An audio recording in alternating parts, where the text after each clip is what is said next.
Shalom Bapak Ibu dan Saudara, para mahasiswa yang terkasih. Mari kita lanjutkan mata kuliah Bahasa Ibrani 1. Kita lanjutkan pelajaran yang hari pertama. Kita masih tetap memperdalam vokal, karena kita sudah tahu konsonan semua sudah. Sekarang kita memperdalam vokal serta penggunaannya. Contohnya saya ambil ini vokal yang pertama, misal A. Huruf A ini, A yang ada dua versi, ada peteh dan ada kamet. Misalnya kita memakai kamet, ini alef, ini bet, tapi karena bet tidak ada titik dagesnya di tengah, maka ini berubah menjadi V. Maka membacanya ini adalah af. Ya, af artinya adalah bapak. Ya. Lalu vokal yang kedua yaitu peteh juga sebagai vokal A. Kalau ditranslate ke huruf kita, huruf Latin, yaitu A. Contoh hi, res, lalu ini dikasih peteh di sini. Har, ini membacanya har. Perhatikan baik-baik, kamet, peteh selalu ditempatkan di bawah huruf atau di bawah konsonan. Nih, jangan lupa, jangan sampai begini nanti.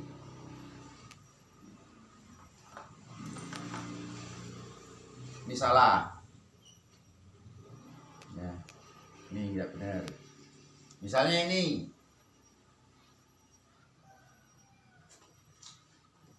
Ini juga salah. Jadi seperti ini, penaruhan vokal peteh dan kamet itu di bawah konsonan. Sekali lagi, vokal kamet dan vokal peteh ditaruh di bawah konsonan. Ini contoh penggunaan kedua vokal yang kalau ditranslate sama-sama A, kamet juga A, peteh juga A. Maka ini bacanya af, ini membacanya har. Artinya adalah bapak kalau af, har berarti gunung. Nah, jelas? Maka kita lanjut dengan vokal lainnya.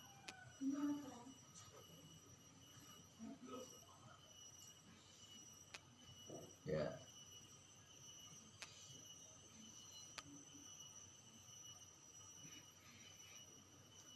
Ini membacanya L, Allah. Ya. Lalu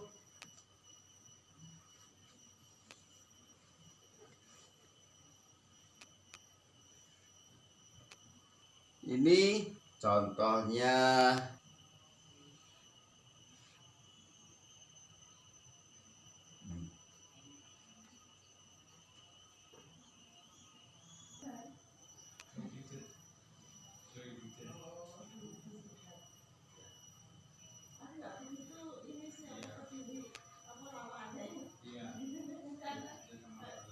rumah.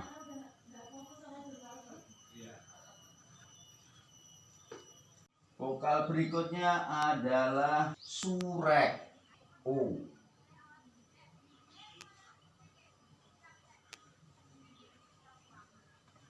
Nah.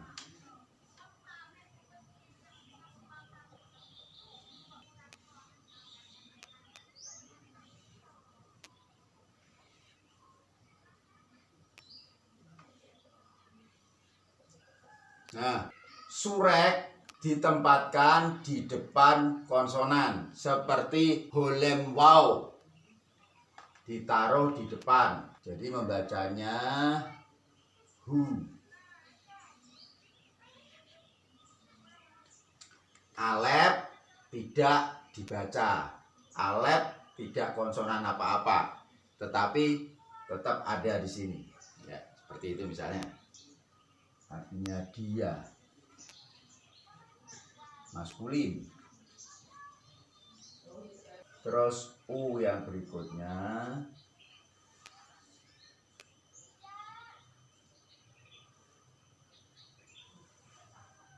ya, contohnya sulkan.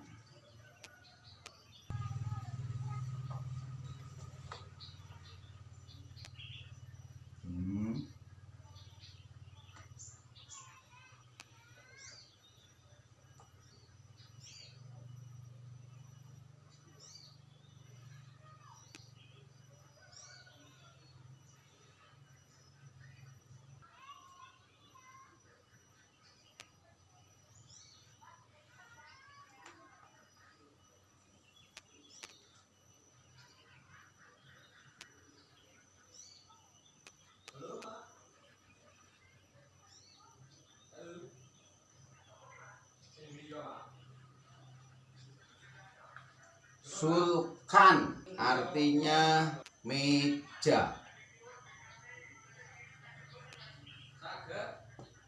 Ya, jadi kalau surek itu di depan, kalau kibut ya, ini penempatannya ini. Oh, jadi semuanya sudah ada contohnya, tinggal Bapak Ibu dan Saudara mempelajari dan memahaminya lebih gampang. Vokal sudah kita pelajari semuanya dan sudah saya kasih contoh. Nah, sekarang Bapak Ibu dan Saudara, dari vokal-vokal tadi, kalau saya ejanya gampangnya begini, A, I, U, E, O, itu ada 12 selain vokal pendek atau vokal setengah, itu dibagi 2 kelompok.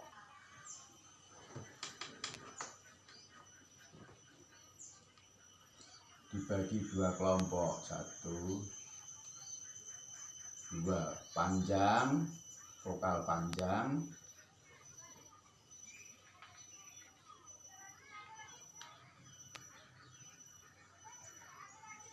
dan vokal pendek. Vokal panjang ini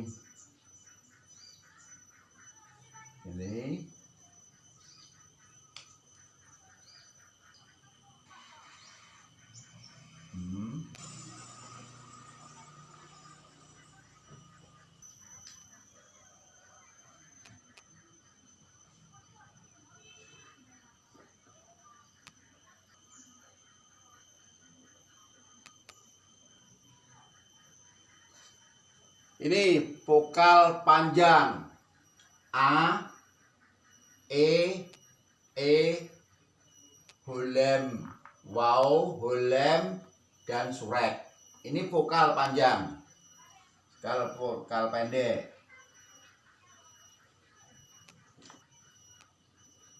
A,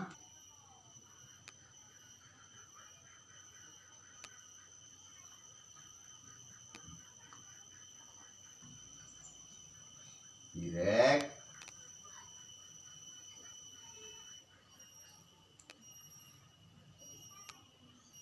ya, ini pembagiannya.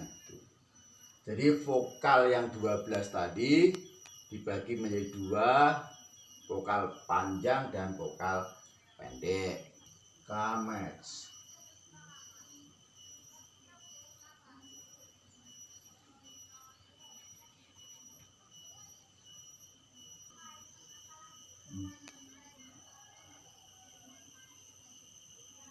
Dan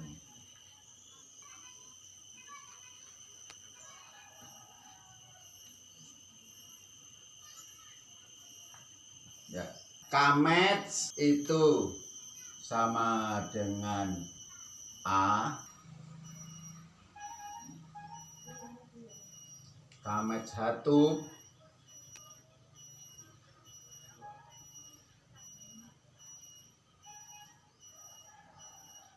sama dengan O. Ya, ini sama bentuknya tapi beda pengucapannya.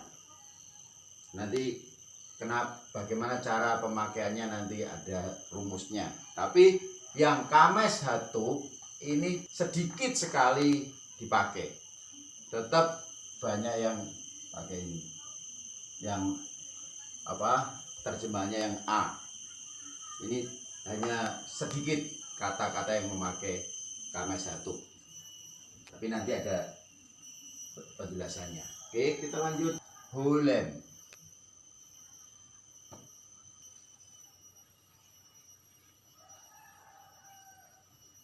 Hulem bila diletakkan di belakang huruf shin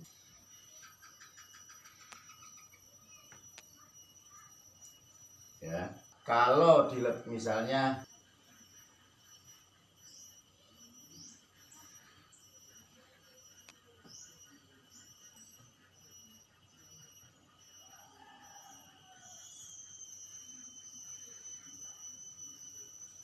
ya.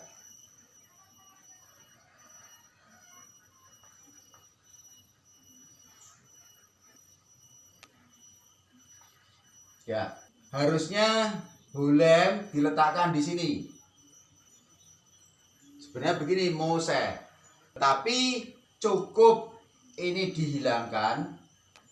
Nah, tapi menyatu dengan titik dari shin.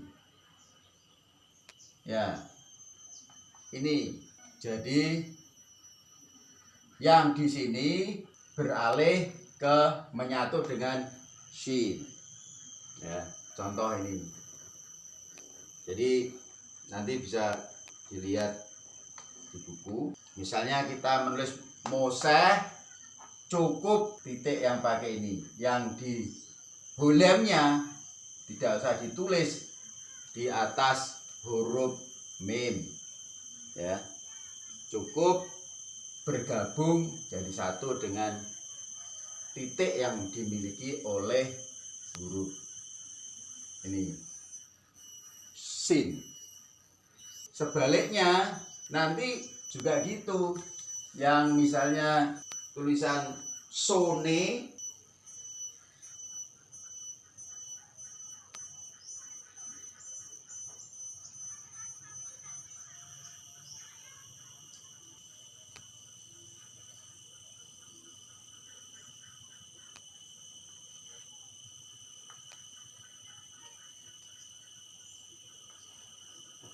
harusnya hulem itu ditaruh di sini ini, tetapi ini digabung dari titik ini menjadi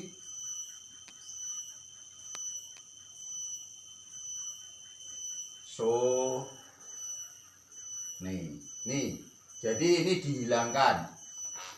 Iya, jadi hanya satu titiknya. Walaupun ini tidak pakai hulem, orang sudah tahu ini mewakili, ini hulemnya menyatu dengan titiknya sin. Misone. Ya, seperti itu. Contoh. Nanti dilihat lagi. Ini keistimewaan pemakaian vokal tadi. Nah, masih tetap hulem. Contoh kata to,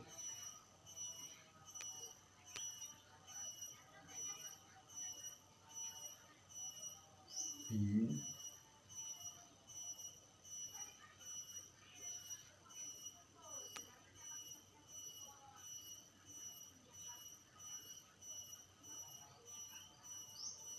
tobin.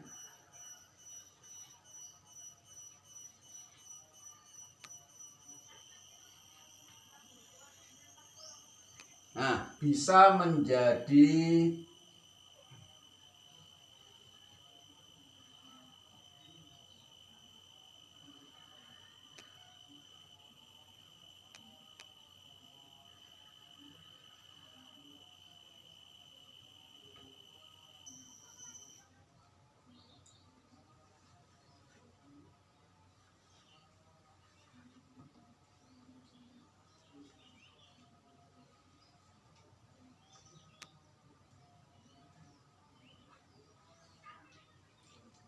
ini berubah, ini holem berubah menjadi holem wow, karena pengertiannya berbeda ya, seperti ini. Ini keistimewaan dari vokal, ada perubahan. Misalnya kata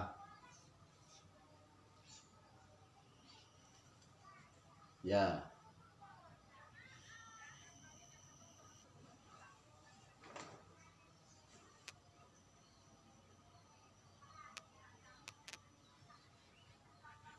walaupun tadi tidak ada gabungan, tapi kalau ini ada yod, ini ada pt, ini membacanya hai. Ya, seperti itu. Oke, saya rasa sudah sangat jelas sekali tentang penggunaan vokal.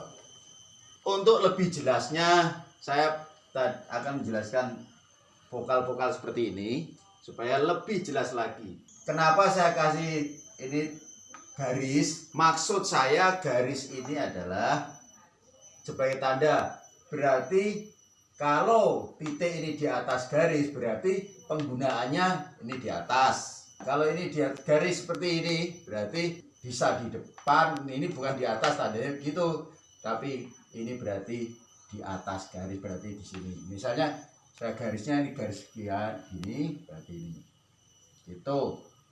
Nah, kalau di bawah garis berarti di bawah konsonan. Ini satu penjelasan saja tentang garis, karena ada yang tadi saya lihat ada yang seperti ini gandeng, ini bukan bed, tapi ini adalah sebenarnya garis, ini hanya pembatas ya. Jadi sangat jelas sekali. Ini misalnya penggunaannya seperti ini hanya saya gampangkan supaya kita bisa, oh kalau ini holem full letaknya di atas garis atau di atas ini. Ini bukan berarti di atas konsonan, tapi ini depan, ini bawah, ini atas ya. Oke, seperti itu supaya kita mendapatkan yang lebih jelas. Terus tadi ada satu kekurangan tentang huruf E. Yang pertama tadi harusnya titiknya 2, tapi tadi di atas hanya titiknya 1. Ini E. Yang kedua ini. Terus yang ketiga adalah ya ini. Jadi tadi kurang titik 1 yang pertama ya ini. Oke. Itu aja pembetulan sedikit tentang vokal yang sudah kita pelajari hari ini, biarlah semuanya menjadi kita lebih mengerti. Yang penting Bapak Ibu dan Saudara setelah ini bisa membaca, bisa menulis apapun pakai huruf Ibrani. Saya akan memberikan contoh yang paling mudah untuk menulis huruf Ibrani ya.